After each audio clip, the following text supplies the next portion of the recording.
வெளியே சுற்றி காட்டுறேன்.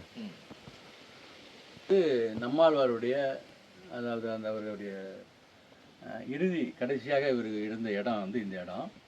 இது வந்து ஒரு இந்த சுற்றுச்சூழலுக்கு ஏற்ற ஒரு கட்டிடம், அந்த என்வாரன்மெண்டல் ஃப்ரெண்ட்லியாக உள்ள கட்டிடம். இது வந்து ஓடு போட்டு அமைச்சிருக்காங்க. இதுக்குள்ளே பார்த்தீங்கன்னா எல்லாமே வந்து இது பூசப்படாத கட்டிடம், இது பூசலை. மரங்கள் எல்லாம் வந்து இடையில் இருக்க ஜன்னல் எல்லாம் வந்து வண்டி சக்கரமாக தான் இருக்குது. அப்படித்தானே வண்டி சக்கரத்தில் வச்சுருக்காங்க. அது இல்லாமல் நிறைய வந்து பெரும்பாலும் வந்து பழைய ஜாமான்களை வாங்கி மரங்களை வாங்கி அதில் என்ன செஞ்சுருக்காங்க. அதிகபட்சமாக வந்து எல்லாமே மரங்களால் ஓட்டால் ஆனது தான். வேறு ஏதாவது இரும்பு பொருட்கள் அதிகம் பயன்படுத்தப்படலை. இது அவர் கடைசியாக இருந்தார். இதுக்கு முன்னாடி அவர் இருந்த இடங்கள் வந்து அங்கே இருக்குது. அது வந்து ஓலையிலான குடியில் அது அவரே வந்து கட்டிக்கிட்டார் அந்த வீட்டை. அந்த குடில்கள்லாம் அங்கே இருக்குது, அதை நம்ம பார்க்கலாம். சரி. இது வந்து அவருடைய நினைவு பரிசுகள், அவர் வாங்கிய நினைவு பரிசுகள் மற்ற விஷயங்கள் எல்லாம் இங்கே பாதுகாப்பாக வச்சுருக்கிறோம். அதுக்காக தான் இந்த இடத்த வச்சுருக்கிறோம். இந்த வீட்டில் அவர் வந்து கொஞ்சம் காலம் தங்கியிருந்தார் அப்படிங்கிறது தான். அவர் பெரும்பாலும் குடிலில் தான் அதிகம் தங்கியிருப்பார். பார்த்தீங்கன்னா பெரும்பாலான நாட்கள் குடியில் தான் தங்கியிருப்பார். ஆமாம், உங்களுக்கு அந்த வீட்டை நான் உங்களுக்கு காட்டுறேன். சரி, இது என்ன வடிவமைப்பில் கட்டி இருக்கிறீங்க? ஆறுகோண வடிவங்கிறது வந்து எப்படின்னா அதிக கொள்ளளவு கொண்டது அப்படிங்கிறது இதுதான் சொல்லுவாங்க. இது தேனீக்கள் வந்து அதனுடைய அறைகளை இப்படி தான் வச்சுருக்கோம் அப்படி சொல்லி கவனித்து பார்த்தீங்கன்னா தேனீக்களுடைய ஒரு அறையும் அப்படி தான் இருக்கும். அது 6 கோணங்கிறது அதிக கொள்ளளவு. வட்டத்தை விட, சதுரத்தை விட, செவ்வகத்தை விட 6 கோணங்கிறது அதிக கொள்ளளவு கொண்டது அப்படிங்கிறது தான் நிறுவனமானது. சயின்டிஃபிக்கலாக தேனிப்பட்டியும் வச்சுக்கிறீங்க விஞ்ஞானி. இது வந்து தேனி போட்டி எங்கேயோ ஒரு இடத்துல வைக்கணும், அதை வச்சுருக்கோம். நமக்கு புழக்கம் இல்லை, ஆட்கள் புழக்கம் இருக்குது, இல்லை சமைக்கிற இடமா இருக்குன்னா அங்கே தேனி பெட்டி வைக்கக்கூடாது. இங்கே சமைக்கிறதுக்கோ ஆட்கள் புழக்கம் இல்லாததுனால தான், குறைவாக இருக்கிறதுனால நம்ம தேனி பெட்டிங்க வச்சுருக்கோம். தேனி பெட்டி நல்லதாக இருக்கிறதுனால பயன்படுத்துகிறோம், அவ்வளோதான். நல்ல அமைப்பில் இந்த அவர் இருக்கே இது காட்டியாச்சு. அவர் இருக்கும்போது கட்டினது. அவர் கட்டி கொஞ்ச நாள் இருந்தாருங்க. அவர் இருக்கும்போது கட்டின இடம் தான் இது. தேனி நிற்குதானே உள்ளுக்கு? தேனி உள்ளே இருக்குது. இதுக்கு பார்க்கலாமோ? இப்போ பார்க்க கூடாது, இப்போ நேரம் ஆயிடுச்சு. 7 மணி பார்க்கலாம். இப்போ படியால் போயிருக்கோம் இல்லை, படியும் ஒரு 8-9 மணி வரைக்கும் பார்க்கலாம். சரி சரி. அறுகோணம் வடிவில் இது அமைப்பே ரேட் ட்ராப்ங்கிற ஒரு அமைப்பு. செங்கல் நார்மலா வச்சிருக்க மாட்டாங்க, ரேட் ட்ராப்ங்கிற ஒரு முறையில வச்சிருப்பாங்க. அப்படின்னா செங்கல் நேரா இருக்காது, மாத்தி மாத்தி உள்ள வந்து ஒரு கூடு இருக்கும். உள்ள ஒரு கூடு மாதிரி இருக்கும். மழை குளிர்காலமாக இருந்தாலும் வெயில் காலமாக இருந்தாலும் ஒரே மாதிரி வெப்பத்தை வந்து உண்டு பண்ணும். லேப்டாப்ங்கிற மெத்தட் வந்து நீங்கள் 2 இருக்கும், உள்ள ஒரு கூடு ஒன்று இருக்கும் இதுக்குள்ள. அதனால அந்த கல் வச்சிருக்கிறது மாற்றி வச்சிருப்பாங்க. ஒரே ஷேப்லையும் கல் வச்சிருக்க மாட்டாங்க. இருக்கு பார்த்தீங்களா, வேறு மாதிரி வச்சிருக்காங்க இல்லையா? ஆமாம், இது 2 அடுக்கு இருக்கு. ஆமாம், அதனால இது வந்து எப்படி இருந்தாலும் உள்ளேயும் வெளியும் ஒரே மாதிரி, எந்த சூழ்நிலைக்கும் வெப்பமோ கொடையாக இருந்தாலும் சரி குளிர்காலமாக இருந்தாலும் சரி ஒரே மாதிரி இருக்கும். இதெல்லாம் பழைய வண்டி சக்கரம் அதை எடுத்து வச்சிருக்கிறோம். சாணமும் ஆமாம், இது மேலே வச்சுருக்காங்க, பூசி வச்சுருக்காங்க. அது இது வண்டி சக்கரத்தை பயன்படுத்தி வச்சுருக்கோம். நம்ம இது மாதிரி பயன்படுத்தலாம். அதாவது மறுசுழற்சி பண்ணக்கூடிய பொருட்கள் இதெல்லாம் ரொம்ப நாள் இருக்கக்கூடியது, ரொம்ப ஸ்ட்ராங்காக உள்ளது. ஏன்னா வண்டி சக்கரங்கிறது இருக்கிறது ஸ்ட்ராங்காக உள்ளதெல்லாம் போடுவாங்க. அப்படிங்கிறப்ப நம்ம இதெல்லாம் வீட்டுக்கு பயன்படுத்துறது அழகாகவும் இருக்கும், வேறு காற்றோட்டத்துக்கும் நல்ல வசதியாக இருக்கும். அப்புறம் இன்னொன்று நம்ம பயன்பாட்டிற்கு ஒரு பொருள். இதில் வந்து பெரிய ஏதாவது ஒரு பெரிய உயிர்கள் உள்ளே போக முடியாது, ஆனால் காற்று இருக்கும். ஆமாம், இதை ஓப்பனாகவே வச்சுருக்கலாம்ல அப்படி கேட்டால். அப்படி வச்சுருந்தா ஏதாவது நாயோ மற்ற ஏதோ உயிர்களோ உள்ளே போக முடியும். இது மாதிரி வச்சுருந்தாலும் எதுவும் உள்ளேயும் போக முடியாது. சரி சரி. பார்த்துட்டு அப்படியே நாங்கள் அஞ்சாலை பக்கம் போகிறோம். என்னென்னா இதில் பாருங்க 2 கரையிலும் கற்றால சுற்றி கற்றால் நட்டு வச்சிருக்கணும். இதில் மாதுளை, இது ஒரு வகையான மரங்கள். மற்றது இங்கே பாருங்கள், இதெல்லாம் வந்து அந்த தேனி கூடு இருக்காங்க, அது இந்த அமைப்பிலான்னு வந்து கட்டி வச்சிருக்கணும் ஒவ்வொன்றும்.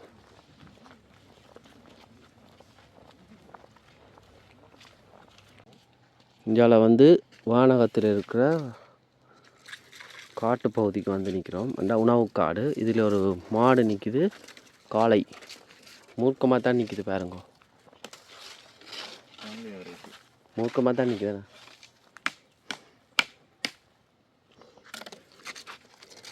என்னது கரையான்?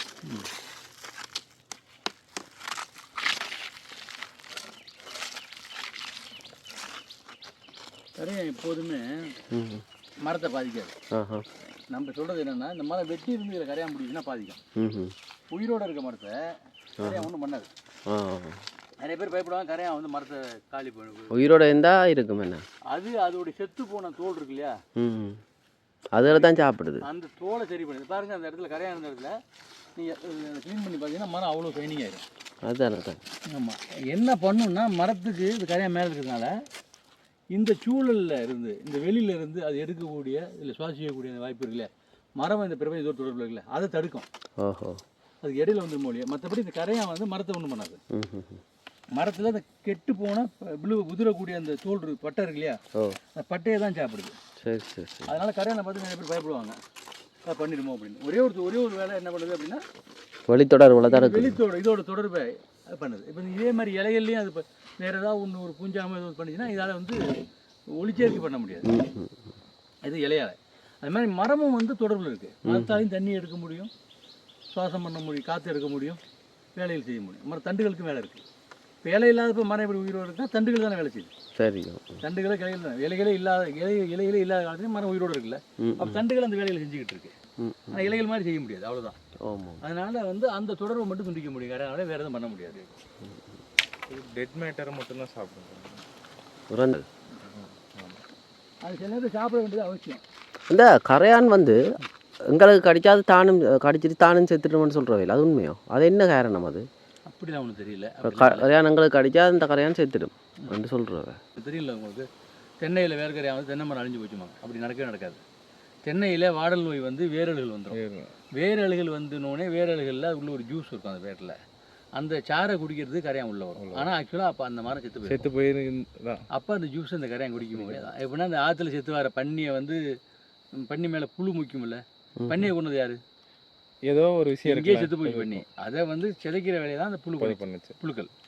நம்ம என்ன சொல்லுவாங்க, இப்போ இந்த வேர்க்கரையாக தான் மரத்தை கொண்டுச்சுன்னா அந்த பண்ணியை கொண்டு வந்து புழுக்கள்னு சொல்லுவோம். அப்படி தான் அர்த்தம். அது வேறு வந்து செத்து போன வேறு அழுகி போன வேர்லேருந்து ஜூஸ் குடிக்கிற வேலையை தான் அந்த சாறு குடிக்கிறதுக்கு தான் அந்த கரையான். சரி சரி. எப்படி சும்மா சரி. இப்போ என்னென்னா உங்கள்ட்ட இந்த வானகம் இருக்குது தானே, மாதிரி வானகத்துக்கு வந்து என்ன மாதிரி தன்னார்வ தொண்டர்கள் வரலாம்? மற்றது உங்களோட வானகத்தில் என்னென்ன கட்டமைப்பில் இந்த வேளாண்மை இருக்குது, அதை பற்றி சொல்லுங்க. உங்கள் பேச்சு எனக்கு ரொம்ப பேச நல்லா இருக்கு. இது வானகம் வந்து முழுசாக இயங்கிறது தன்னார்வலர்களை வச்சாங்க. இங்கே ஊழியர்கள் அப்படிங்கிறது மிக குறைவு. ஊழியர்கள் மிக குறைவு. அறங்காவலர்கள் இருக்காங்க, அவங்க பொறுப்பில் இருக்கிறாங்க என்ன போல உள்ளவங்க. ஊழியர்கள் அவ்வளோ பேர் இங்கே வச்சுக்கிறது இல்லை. ஏன்னா இங்கே இருக்கிற வேலைகளை, திட்டமிடக்கூடிய வேலைகளை ஒன்று வானகம் பயிற்சியாக தான் மேற்கொள்ளுது. அப்போ பயிற்சிக்கு வாரவர்கள் தான் இங்கே வேலை செய்கிறாங்க. ஏன்னா இங்கே பயிற்சிங்கிறது வெறுமனே பாடம் எடுப்பதில்லை, இங்கே வந்து பண்ணையில் பயிற்சி, களப்பயிற்சி நடக்குது. களப்பயிற்சினா ஒரு பயிரை எப்படி பயிரிடணும், ஒரு பயிருக்கு எப்படி வந்து நம்ம ஊட்டம் கொடுக்கணும், ஒரு பயிரை எப்படி வந்து ஒரு பயிருக்கு எப்படி மூடாக்கு அமைக்கணும், ஒரு பயிருக்கு எப்படி தண்ணீர் பாய்ச்சணும், ஒரு பயிர்களுக்கு எப்படி வேறு விஷயங்களை செய்யணும், கவாத்து பண்ணுற விஷயங்களை செய்யணும் அப்படிங்கிறத இங்கே சொல்லிக் கொடுக்காங்க. அப்போ இந்த விவசாயமே எதை சார்ந்து நடக்குதுன்னா அந்த அந்த பணியாளர்கள், களப்பணி செய்யக்கூடிய அந்த மாணவர்களை வச்சு நடக்குது. அப்போ தன்னார்வலாக வந்து இருக்கக்கூடியவர்கள் தான் இங்கே செய்கிறாங்க. நீங்கள் என்ன பண்ணுறோம், முதல் கட்டமாக 3 நாள் பயிற்சி கொடுக்குறோம். அது பயிற்சி, முழுமையான பயிற்சி, வெவ்வேறு இடத்துலேருந்து வரக்கூடிய அந்த பயிற்றுனர்களை வைத்து 3 நாள் பயிற்சி, வானகத்துறை ட்ரெயினர் இருக்கலாம், வானகத்துறை பயிற்றுனர்கள் அவர்களை வச்சு நம்ம 3 நாள் பயிற்சி கொடுக்குறோம். அது எப்படி இயற்கை வேளாண்மை, இயற்கை வாழ்வியல் பயிற்சி 3 நாள் மட்டும் எப்படி சாத்தியமாகுது அப்படிங்கிறத பார்க்குறதாண்டி இது பயிற்சி கொடுக்குறோம். அது இல்லாமல் அது முடிக்கிறவங்க நம்ம என்ன பண்ணுறோம், 1 மாத பயிற்சி கொடுக்குறோம். பிறகு 1 மாத பயிற்சிங்கிறது 1 மாதம் முழுமையாக அங்கே தங்கி இருக்கணும். அவர்களுக்கான உணவு, தங்குமிடம்லாம் இங்கேயே கொடுப்பாங்க. 1 மாத காலம் இங்கே நடக்கக்கூடிய வேலைகளை கலந்துக்கிட்டு அதன் மூலமாக கற்றுக்கிட்டு போகிறது. அவங்களுக்கு வேலை நுட்பங்களை வந்து ஒரு நாளைக்கு ஒரு நுட்பங்கள் சொல்லி வேலை நுட்பங்களை கற்றுக் கொடுப்பாங்க. அது இல்லாமல் 3 மாதம் இருக்குது, 6 மாதம் இருக்குது. அது 6 மாதத்துக்கு மேலே இருக்கவங்களுக்கு அவங்க வந்து பணிகள் சிறப்பாக இருக்குது, அவங்களுடைய பணிகள் தொடர்ந்து இங்கே இருக்கணும்னு ஆசைப்பட்டால் நம்ம என்ன பண்ணுவோம், கொஞ்சம் ஊக்கத்தொகையும் கொடுக்குறோம். இது அவங்களுக்கு கண்ணியமான ஒரு சின்ன தொகையை ஊக்கத்தொகையாக கொடுத்து அவங்களை கூட இருக்க வைக்கிறோம். அது யாருன்னா எல்லாருக்கும் அப்படி கிடையாது. 6 மாதம் கடந்த எல்லாரையும் அப்படி இருக்க வைக்கிறோம்னா இல்லை. அவர்கள் இங்கே வேலை செய்யக்கூடியவர்களாக இல்லை, கற்றுக் கொடுக்குற நிலைமைக்கு அவங்க வர்றாங்க, மாறுறாங்கன்னா 6 மாதத்தில் அந்த நிலைமைக்கு அவங்க மாறணும். அப்படி இருக்கவங்க அது மாதிரி நீங்கள் நேரடியாக ஆட்களை சேர்ப்பது, ஊழியர்களாக சேர்க்க வேண்டுமானாலும் நேரடியாக ஆட்களை சேர்ப்பதில்லை. இங்கே இருக்கக்கூடிய தன்னார்வலாக வந்தவர்கள் அவர் தேர்ச்சி பெற்று நல்ல நிலைமையில் வரும்போது தான் அவர்களை ஊழியராக மாற்றுவது கூட நடக்குது வழி. இப்போ யாரையும் நம்ம இன்டர்வியூ பண்ணி எனக்கு தெரியுங்கிறதுனால படிப்பின் அடிப்படையில் இங்கே வேலை செய்வதில்லை. படிப்பின் அடிப்படையில் இயற்கை வேளாண்மை புரிந்து கொண்ட அடிப்படையில் இங்கே வேலை செய்கிறாங்க. எல்லாருமே இங்கே இருக்கிறாங்க. நீங்கள் ஏற்கனவே பார்த்துருப்பீங்க, பெண்களை பார்த்துருப்பீங்க. இருக்கிறாங்கன்னா அவர்களாம் நம்மாழ்வாரை பார்த்தவர்கள், நம்மாழ்வார் வழியாக இயற்கை வேளாண்மை புரிஞ்சு கொண்டவங்க. அப்போ அவங்களுக்கு தான் இங்கே பணி இருக்குது. அது மாதிரி தன்னார்வலாக நீங்கள் 1 மாதம் வேலை செய்யணும்னாலும் அதற்கும் சில தகுதிகள் இருக்குது. தகுதிகள் என்பது என்னென்னா, உடலால் வேலை செய்யக்கூடியவர்களாக இருக்க வேண்டும். 5 மணி நேரம் உடலால் வேலை செய்யக்கூடியதாக இருக்கணும். ஏன்னா விவசாயம் பண்ண முடிவு பண்ணால் குறைஞ்சபட்சம் ஒரு 5 மணி நேரமாவது வேலை செய்யக்கூடியவர்களாக இருக்க வேண்டும். அதில் வந்து படிப்பு என்பதெல்லாம் தகுதி கிடையாது. அதுலேயும் அவர்களுக்கு இருக்கிற ஆர்வம் தான் அதில் விஷயம். அவங்க ஏன் எதுக்கு வரணும் அப்படின்னா, இப்போ ஒரு பயிற்சி அறிவிக்கிறோம்னா ஒரு 30 பேர் கூட பேசுவாங்க, ஃபோனில் பேசுவாங்க. அவங்க ஏன் இந்த பயிற்சிக்கு வராங்க, அவங்க நோக்கம் என்னங்கிறது தெரிஞ்சுக்கிறோம். அதில் அவங்க நோக்கத்தை தெரிஞ்சுக்கிட்டு அது பிறகு தான் அவங்களுக்கு வாய்ப்பு கொடுக்குறோம். அது இலவசமாக கொடுக்குறோம். இலவச பயிற்சி தான் அது கட்டணம் எதுவும் கட்ட வேண்டிய அவசியம் இல்லை. அப்படி வானகத்துக்கு கட்டணங்கிறது அப்படின்னா யாருமே வந்து கட்டணமாக வராது, எல்லாம் வந்து நன்கொடை தான். நீங்கள் வந்து இருக்கிறதுக்கு தங்குறதுக்கு உங்களுடைய உணவுக்கான இதை வந்து நீங்கள் நன்கொடையாக கொடுப்பீங்க. அதுதான் கட்டணம். 3 நாள் பயிற்சிக்கான 2300 அதுதான். அது மாதிரி வானகத்துக்கு நிறைய பேர் வந்து நண்பர்கள் அங்கே இருந்து ஏதோ சிறிய தொகையை வந்து நன்கொடையாக கொடுப்பாங்க. மாதந்தோறும் கொடுத்துக்கிட்டு இருக்காங்க. எல்லாருக்கும் அந்த வாய்ப்பு இருக்குது. அப்படி கொடுக்குறவங்களும் இருக்காங்க. ஆமாம், தொடர்ந்து பயிற்சிகள். அது மாதிரி கோடை காலங்களில் குழந்தைகள் பயிற்சி நடக்குது. சிறப்பு பயிற்சிகளில் வந்து மதிப்பு கூடுதல் பயிற்சி நடக்குது. கத்தாழையில் பயிற்சி நடக்குது. அப்புறம் பயோடைனமிக் உயிராற்றல் வேளாண்மையில் பயிற்சி நடக்குது. அப்புறம் மூலிகைகள், கால்நடைகளுக்கு மனிதர்களுக்கான மூலிகைகளுக்கான பயிற்சி நடக்குது. அது மாதிரி சிரட்டைகள் பயிற்சி, கழிவுகளிலிருந்து எப்படி பொருட்களை உருவாக்குவது, கலைப்பொருட்களை எப்படி உருவாக்குவது என்பதற்கான பயிற்சிகள் இருக்குது. அது சிரட்டையில் கூட பண்ணுவாங்க, தேங்காய் ஓட்டில் பண்ணுவாங்க, மற்ற பொருட்களில் பண்ணுவாங்க, மூங்கிலில் பண்ணுவாங்க, பழம் ஓலையில் பண்ணுவாங்க. அது மாதிரியான எந்தெந்த வாய்ப்பு இருக்கக்கூடியதோ உள்ளூரில் கிடைக்கக்கூடிய ஆதாரங்களை வைத்து அழகு பொருட்களை எப்படி தயாரிப்பது, அதை வைத்து மகளிர் குழுக்களை உருவாக்குறது. மகளிர் குழுக்கள் நிறைய உருவாக்கியிருக்காங்க. நம்ம உருவாக்கல, நம்ம உருவாக்குறாங்க. அப்படி உருவாக்கிய குழுக்களுக்கு பயிற்சி கொடுத்து அவர்களை வந்து தொழில் முனைவர்களாக ஆக்குவது, அதற்கான வேலைகள் எல்லாம் வானகம் நேரடியாகவும் மறைமுகமாகவும் அந்த வேலைகளை செய்துக்கிட்டு இருக்கு. வெளியிலையும் செஞ்சுக்கிட்டு, மறைமுகமாகனா வெளியிலையும் செஞ்சுக்கிட்டு. இது மட்டும் இல்லாமல் தமிழ்நாட்டோட மற்ற பகுதிகளில் மாதந்தோறும் இயற்கை வேளாண் பயிற்சிகளில் எங்கெங்கெல்லாம் வாய்ப்பு இருக்கிறோம், முன்னோடி விவசாயிகளை உருவாக்குறது, தமிழ்நாடு முழுக்க மாதிரி பண்ணைகளை உருவாக்குறது, பண்ணைகளை வடிவமைத்து கொடுக்குறது, இந்த வேலைகளை தொடர்ந்து வானகம் வந்துச்சு. வானகம் செய்யுது. மற்றது வெளிநாட்டில் இருக்கிறாங்க இங்கே வந்து உங்களோட பயிற்சி பருவம் பண்ணால் அது முடியுமோ? நிச்சயமாக முடியும். என்ன பண்ணுறோம், இங்கே வந்து வெளிநாட்டிலிருந்து வருவர்களுக்கு பயிற்சிக்கு நிச்சயம் வாய்ப்பு இருக்குது, கொடுக்குறோம். அவர்களுக்கு சில சலுகை கொடுக்குறோம். என்ன கொடுக்குறோம்னா, அவருடைய விடுமுறை காலங்களை வந்து கணக்கில் எடுத்துக்கிட்டு அந்த குறிப்பிட்ட காலங்கள் 1 மாதமோ 15 நாளோ இங்கே இருக்கிறதுக்கு வாய்ப்பு கொடுக்குறோம். இது அவர்களுக்கு கொடுக்குறோம். அப்புறம் இந்திய இராணுவத்தில் இருக்கக்கூடியவர்களுக்கு அவங்க எப்போ விடுமுறைக்கு வருகிறாங்க அவங்களுக்கு கணக்கு கிடையாது. இத்தனை நாள் தான் இருக்கணுங்கிற ஒரு மாதம் இருக்கணும், 15 நாள் இருக்கணும். அவர்கள் விருப்பப்பட்ட நாடுகளில் இந்திய இராணுவத்தில் இருக்கக்கூடியவர்கள், பாதுகாப்புத்துறையில் இருக்கக்கூடியவர்கள், ஏன்னா முக்கியமான வேலையில் இருக்காங்க அவங்களுக்கு. அது மாதிரி சில முக்கியமான வேலையில் இருக்கிறவங்களுக்கு வந்து ஒரு வார காலமெல்லாம் தன்னார்வலாக தங்கியிருந்து போகிற வாய்ப்பை கொடுக்குறோம். அது அவங்க செய்யக்கூடிய வேலையை பொறுத்தது. ஆமாம், அது சும்மா இருக்கவங்களுக்கு அது கொடுக்குறது இல்லை. ஏதாவது முக்கியமான வேலையில் இருக்கிறாங்க அப்படின்னா அவங்களுக்காக அந்த வேலையில் நம்ம பண்ணுறோம். என்ன செய்யுது ஐயா? கொம்பு செய்யுது. கொம்பு செய்யுதா? பார்ப்போம். இங்கே பாருங்க. என்ன திடீரென்று செய்யுமோ இல்லாட்டி இருக்குது, கோபத்தில் இருக்கு. அந்த ஆண்குறியும் பள்ளியில் வந்துட்டேண்ணே.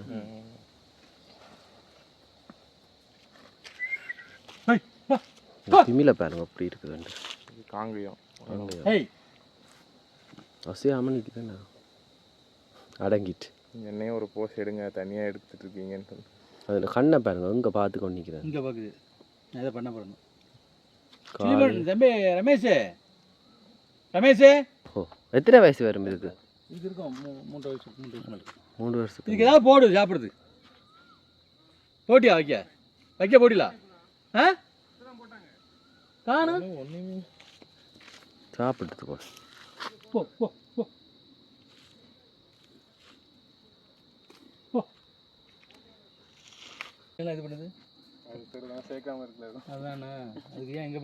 அதான் போல ஆளுக்கு சேர்க்க வேற இல்லை போல. அதான் முட்டி போட்டுக்கிட்டு டக்குனு முஞ்சாமல் போ சாப்பிடு. தண்ணி கொஞ்சம் தெளிச்சு விடுது மேலே மத்தியானம். ஆனால் இங்கே நின்றுக்கலாமாண்ணா? சரி இஷ்டம் தான், கரெக்டாக ஓகே வாங்க. இல்லை இல்லை நீங்கள் பிடிங்க. இல்லை இல்லை இல்லை. ஆனால் இங்கேருந்து கொஞ்சம் தூரம் இந்த பாதையில் நடந்து போய் பார்க்குறப்போ அங்கே கொஞ்சம் பொட்டல் கடை இருந்துச்சு.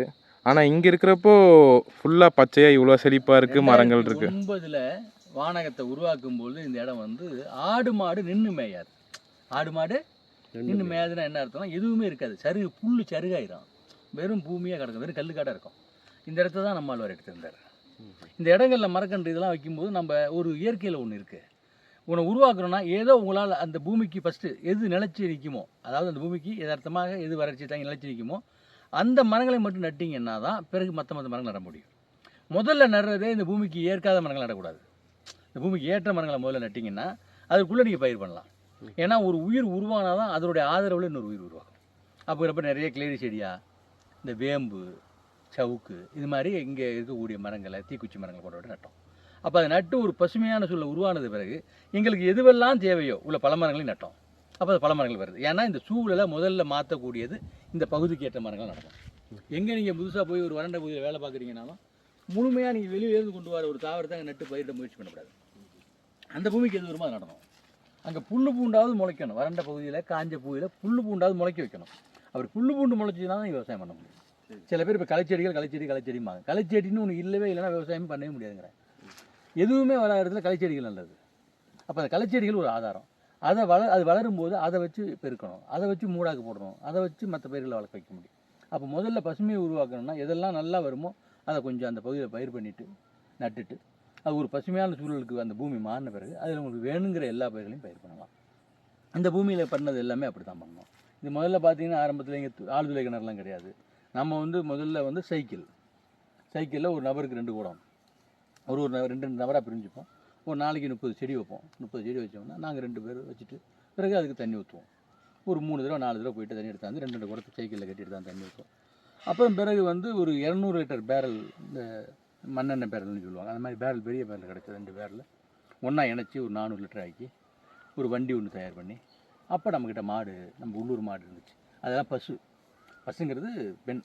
அப்போ கண்ணுக்குட்டி போடாமல் இருந்த கிடாரின்னு சொல்லுவாங்க. அப்போ அந்த கண்டிகளுக்கு அந்த மாட்டை நாங்கள் உழவுக்கு பழக்கணும், வண்டி இழுக்க பழக்கணும். இங்கே பசு மாடு வண்டி இழுக்க பழக்கணும். அப்போ அதை வச்சு தான் தண்ணி கொண்டு வந்தோம். அப்போ தண்ணி கொண்டு வந்து ஒரு பகுதிகளுக்கு தண்ணி ஊற்றுவோம். அப்போ அந்தந்த பகுதிகளுக்கு தண்ணி வரும்போது தண்ணி ஒரு நபர் கொண்டு வந்துடுவார். நான் போய் அதை பிடிச்சி குடங்களில் பிடிச்சி அது சின்ன கோலையில் நம்ம நம்மளால் தண்ணி ஊற்றுவதில் ஒரு செடிகளுக்கு எவ்வளோ தண்ணி ஊற்றணுங்கிறது நிறைய அளவுகள் வச்சுருந்தார். ஃபஸ்ட்டு மூடாக்கு முக்கியமாக போட்டு அந்த இடத்துல ஈரப்பதத்தோடு வச்சுருந்தா போதும். அது தண்ணிங்கிறது தாவரத்தால் நேரடியாக உறிஞ்சி எடுத்துக்கிறது இல்லை, ஈரப்பதத்துலேருந்து எடுத்துக்கிறது தான். அப்போ ஈரப்பதம் மாய்ச்சல் இருந்தால் போதுங்கிறதுனால அப்போ தண்ணி எவ்வளோ சிக்கனமாக பயன்படுத்தும். ஏன்னா அங்கே தண்ணி கம்மியாக தான் கிடைக்கும். அப்படி சிக்கனமாக பயன்படுத்த கண்டுபிடிச்சி ஒரு குறிப்பிட்ட அளவு வரைக்கும் அந்த கன்றுகளை தேர்த்தி விட்டோம்னா ஒரு மழைக்காலம் வரும்போது, அடுத்து ஒரு பனிக்காலம் வரும்போது, அப்புறம் ஒரு கோடை வரும்போது அந்த செடிகள் தாங்கி நிற்கக்கூடிய தன்மை பெறும். நீங்கள் நிறைய தண்ணி ஊற்றி வளர்த்திங்கன்னா கோடை வந்தால் செடி பட்டுப்போம். தண்ணி ஊற்றா விட்டிங்கன்னா வெப்பம் அதிகமானால் கோடை காலம் வந்தால் செடி பட்டுப்போம்.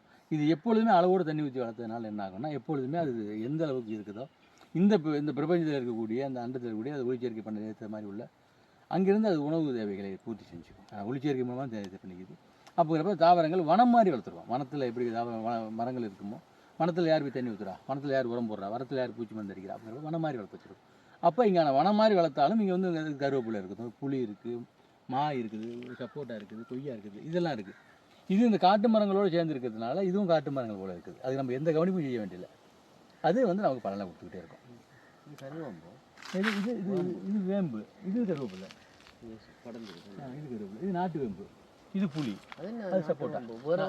இனமும் இருக்குது. துருக்கி வேம்பு இருக்கு இல்லையா? ஆமாம், வெவ்வேறு இது நாட்டு வேம்பு. ஒரு வாட்டில் வளர்ந்துருக்க சாதாரணமாக நாட்டு வேம்பு. அப்போ இந்த பசுமையெல்லாம் உருவாயிருக்கா. நீங்கள் அதை வெளில பார்த்தீங்கன்னா தெரியும். நீ வெளில போகும்போது இந்த இடத்த விட்டு வெளில பார்த்தீங்கன்னா எப்படி வானகம் ஆரம்பிக்கும் முடிவு இன்னும் அந்த பூமியில் அப்படி தான் இருக்குது. ஏன்னா நம்மளுது இல்லை, பக்கத்தில் உள்ளவங்களோடது. அவங்களுக்கு ஒன்றும் பண்ணாமல் வச்சுருக்காங்க. நம்மளும் அதை ஒன்றும் செய்யலை. ஏன்னா நம்மளுக்கு நம்ம வேலைகள் செய்தாங்க. முதல்ல இந்த 10 ஏக்கரை ஒரு 10 ஏக்கர் எடுத்து வேலை செஞ்சோம். அதன் பிறகு இந்த 10 ஏக்கர் எடுத்து இதை வனமாக உருவாக்குறது தாண்டி இதை கானகம் சொல்லி பேர் வச்சு நம்மால் வர உருவாக்குறாங்க. இப்போ புதுசாக வையகங்கிற ஒரு பகுதியில் இந்த பூமியில் விளையக்கூடிய விவசாயிகள் விளைவிக்கிற முறையில் விளையக்கூடிய வெங்காயம், தக்காளி, மஞ்சள், நிலக்கடலை இதெல்லாம் அந்த பகுதியில் விளைவிக்கிறோம். இதை வனமாக வச்சுருக்கோம், வனப்பகுதியாக வச்சுருக்கோம். பயிற்சி குடில்கள் இதுக்குள்ளே இருக்குது, உணவு குடில் இதுக்குள்ளே இருக்குது. இதெல்லாம் இங்கே வாரவங்களுக்கு நம்ம பார்த்து போகிறவங்களும் பார்க்குறோம். ஒரு வருஷமும் கிட்டத்தட்ட 4000 to 5000 பேர் இந்த பண்ணை பார்வையிட வராங்க. ஒரு சுற்றுலாத்தலத்தை பார்வையிட வர மாதிரி பண்ணையை பார்வையிட வராங்க. கொஞ்சம் அறிவியல் பூர்வமான விஷயங்களை கற்றுக்கிட்டு போகிறாங்க. அது இல்லாமல் பயிற்சிகள் நடக்குது. பயிற்சிகளில் கிட்டத்தட்ட ஒரு வருஷமும் ஒரு 1000 பேருக்கு நம்ம பயிற்சி கொடுக்குறோம். வருஷத்துக்கு 1000 பேருக்கு. அது ஒரு வருஷம் உள்ளேயோ வெளியேயோ நம்ம குழுக்களில் உள்ள மற்றவர்கள் கொடுப்பது மூலமாக பயிற்சியில் 1000 பேருக்கு கொடுக்குறோம். ஆக மொத்தம் ஒரு வருஷத்துக்கு நம்ம பார்க்குறோம். இது வரைக்கும் நம்ம ஒரு 25,000 இளைஞர்களுக்கு, 25,000 விவசாயிகளுக்கு எல்லாம் சேர்த்து 25,000 பேர்களுக்கு இதுவரையிலும் வானகம் பயிற்சி கொடுத்தது. வானகத்தினுடைய பேரில் வானகம் கொடுத்தது, வானகத்தை வெளியில் கொடுத்தது எல்லாம் சேர்த்து கிட்டத்தட்ட 25,000 பேர்களுக்கு மேலே பயிற்சி கொடுத்துருக்கோம். அது பெரிய இலக்கு தான். 25,000 பேரை பயிற்றுவிப்பது, 25,000 பேர் சந்திக்கிறதுலாம் பெரிய விஷயம் இல்லை. பொது மாநாடுகள் கலந்துக்கிற விஷயம் இல்லை. 25,000 பேரை பயிற்றுவிப்பது என்பது பெரிய வேலை. அந்த வேலையை நம்மாழ்வார் கலந்துட்டு இன்று வரை தொடர்ந்துகிட்டே இருக்கோம். சரி, நன்றி. ஆனால் இப்போ நீங்கள் வானகத்தில் இருக்கீங்க, என்ன இங்கே உங்களோட பணிங்கண்ணா? இங்கே என்னவா இருக்கீங்க நீங்கள்? தற்போ பார்த்தீங்கன்னா வானகத்தில் 2023 நான் வானகத்தில் அரங்காவலராக இருக்கேன். சரிங்க. ஐயா இருந்தப்போ தன்னார்வலராக இருந்தேன். ஐயா இறப்புக்கு பிறகு பல அரங்காவலர்கள் வந்தாங்க. தற்சமயம் நான் அரங்காவலராக இருந்துக்கிட்டு இருக்கேன். கூடுதலாக கொஞ்சம் அக்கௌண்ட்ஸ் அந்த வழியாக கணினி சம்மந்தம். ஏன்னா ஐயா இருந்தப்பயே நான் கணினி சம்மந்தப்பட்ட வேலைகள்லாம் பார்த்துக்கிட்டு இருந்தேன். ஏன்னா ஐயாவுக்கு புத்தகங்கள் நிறையா புத்தகங்கள் எழுதிட்டு இருந்தார். அந்த இது எழுத்தை வந்து கணினியில் ஏற்றி அவங்களுக்கு அனுப்பிக்கிட்டு இருந்தேன். அப்போ ஆரம்பத்தில் இருந்த பணி. இப்போயும் அந்த பணி தான் பார்த்துக்கிட்டு இருக்கேன். கூடுதலாக பண்ணை பொறுப்பு பண்ணையில் கூடுதலாக என்னென்ன பண்ணணுமோ எங்கள் ஏரியாவில், ஏன்னா ஒவ்வொரு விவசாயங்கிறது ஒவ்வொரு ஏரியாவுக்கு தகுந்த மாதிரி இருக்கும். அப்போ இங்கே என்ன பண்ணலாம் அப்படிங்கிறத மாற்றி வச்சு, இதை பண்ணை ஆராய்ச்சி மையம் தாங்கிறதுனால ஆராய்ச்சி முறையில் தான் நிறைய பயிர்கள் பண்ணிட்டு இருக்கோம். இப்போ இந்த பகுதியில் பார்த்தீங்கன்னா மாடுகளுக்கு தேவையான தீவன புல் பண்ணியிருக்கோம். கோஃபோரு, சூப்பர் நேப்பியரு, அது மாதிரி அங்கிட்ட வாழைக்காடு இருக்குது. அங்கிட்ட வந்து நெல் பண்ணியிருந்தோம். அந்த போன வருஷம் பார்த்தீங்கன்னா நெல் பண்ணியிருந்தோம். ஒரு 9 வகையான வெரைட்டி பரிச்சாத்திய முறையில் தான் நாங்கள் பண்ணியிருந்தோம். ஏன்னா இந்த ஏரியாவில் எப்படி வருது அப்படிங்கிறது நாங்கள் பண்ணி பார்த்தோம். கருப்பு கவுனி, காட்டு யானம், கருங்குருவை, கள்ளிமடையான், சீரகச்சம்பா, மாப்பிள்ளைச்சம்பா, குழி அடிச்சான், இந்த மாதிரி ஒரு 9 வகையான வெரைட்டியை நாங்கள் இங்கே பண்ணியிருந்தோம். அதில் வந்து எல்லாமே ஒத்த நாற்று முறையில் நாற்று போட்டு தான் பண்ணியிருந்தோம். ஒத்த நாற்று முறையில் நல்லாவே வந்திருந்தது. அதில் எனக்கு வந்து குழி அடித்தா இங்கே நல்லாவே வந்துடும். குழி அடித்தா அப்படிங்கிறது வந்து உவர்த்தன்மையிலையும் வளரக்கூடிய நெல். அது வந்து 110 நாளோட அதனுடைய வயசு. அதுமாதிரி ஒவ்வொரு ரகங்களுக்கும் ஒவ்வொரு இது இருக்குது. இப்போ பார்த்தீங்கன்னா அதையும் பரிச்சாத்திய முறையில் காட்டு யானம் அப்படிங்கிற ஒரு நெல்லை வந்து நாங்கள் வந்து மருதாம்பு விட்டுருக்கோம். அதை நீங்கள் பார்க்கலாம். மற்றதெல்லாம் அறுவடை பண்ணிவிட்டு நாங்கள் பலதானியம் விதைச்சி வச்சுருக்கோம். மாடுகளுக்கு தேவையான தீவனத்துக்காக வேண்டி பலதானியம் வந்து பயிர் மடக்கி உழுவுறதுக்கும் பண்ணுவோம். மாடுகளுக்கு தேவையான தீவனத்துக்காகவும் நாங்கள் பண்ணியிருக்கோம். காட்டு யானம் மட்டும் நாங்கள் மருதாம்பு விட்டுருக்கோம். நீங்கள் அந்த நெல்லை கூட நீங்கள் பார்க்கலாம், தோட்டத்தில் இருக்குது.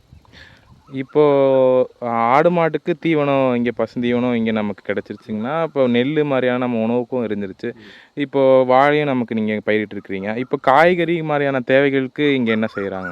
எல்லாம் இப்போ இங்கே தேவையான காய்கறிகளுக்கு வையகம்னு சொல்ல ஒரு பகுதியில் வந்து, ஏன்னா அங்கே தண்ணி இப்போ தான் கொஞ்சம் தண்ணீர் பெற்று தண்ணியை உற்பத்தி எடுத்திருக்கோம். அதில் வந்து நாங்கள் காய்கறி, கத்திரி, தக்காளி, வெண்டை, கொத்தவரை, நிலக்கடலை போடுறோம், சோளம் போடுறோம், மஞ்சள் போடுறோம், மிளகாய் போடுறோம். இது எல்லாமே அங்கே பண்ணி எடுத்துக்கிட்டு இருக்கோம். நாங்கள் இது எங்களுக்கு தேவை போக மிச்சம் அதிகப்படியான உள்ளது வெங்காயம் போட்டிருக்கோம். வெங்காயம்லாம் நிறைய விளைச்சல் வருது. அது இல்லாமல் இந்த வெங்காயத்துக்கு நாள் வந்து 90 நாள் 95 நாளுங்கிறாங்க. ஒரு 70 நாள் 75 நாள்லேயே இங்கே வருது. நிறையா உற்பத்தி ஆகுது, விற்பனையும் பண்ணிக்கிட்டு. எங்கள் தேவை போக அதிகமாக இருக்கிறத வந்து மற்ற மக்களுக்கு கொடுத்து விட்டுருக்கோம். இப்போ மஞ்சள் போடுறாங்க, வெங்காயம் போடுறாங்க, எல்லா பயிருமே நாங்கள் பண்ணியிருக்கோம். ஒரு நாற்று விட்டு நாங்களே எடுத்து பண்ணிட்டு தான் இருக்கிறோம். அது அந்த காட்டுக்கு நீங்கள் போனீங்கன்னா அதை பார்க்கலாம். இப்போ வந்து ஆடிப்பட்டம்ங்கிறதுக்கான வேலை முன்னெடுப்பு தான் நடந்துக்கிட்டு இருக்கு. பயிரை பார்த்தீங்கன்னா நீங்கள் அடுத்த மாதத்துக்கு மேலே வந்தால் என்ன பருவத்துக்கு ஏற்ற பயிர் தான் பண்ணிகிட்டு இருக்கோம். அதாவது நாங்கள் வந்து ஊட்டி கொடைக்கானல் விளையிற பயிர் நாங்கள் பண்ணி பார்க்கணும் பரிச்சாத்திய முறையில் பண்ணுறோமே தவிர இந்த சீசனுக்கு இந்த பகுதிக்கு ஏற்ற பயிரை பண்ணிக்கிட்டு இருக்கோம். அதில் எது நல்லா வருதோ அதை கொஞ்சம் அதிகமாக பண்ணிக்கிறோம். அதாவது ஒரு பயிராக பண்ணாமல் கலப்பு பயிர் தான் பண்ணுறோம். ஏன்னா நம்மளோட நோக்கமே வந்து கலப்பு பயிர் பண்ணுறது தான் நோக்கம். ஒரு பயிராக பண்ணக்கூடாது, விவசாயி வந்து ஒரே பயிராக பண்ணி அவங்க கம்பெனிக்காரன்ட்ட கொடுக்கக்கூடாது அப்படிங்கிற ஒரே காரணத்துக்காக வேண்டி எல்லா பயிரும் இருக்கும்.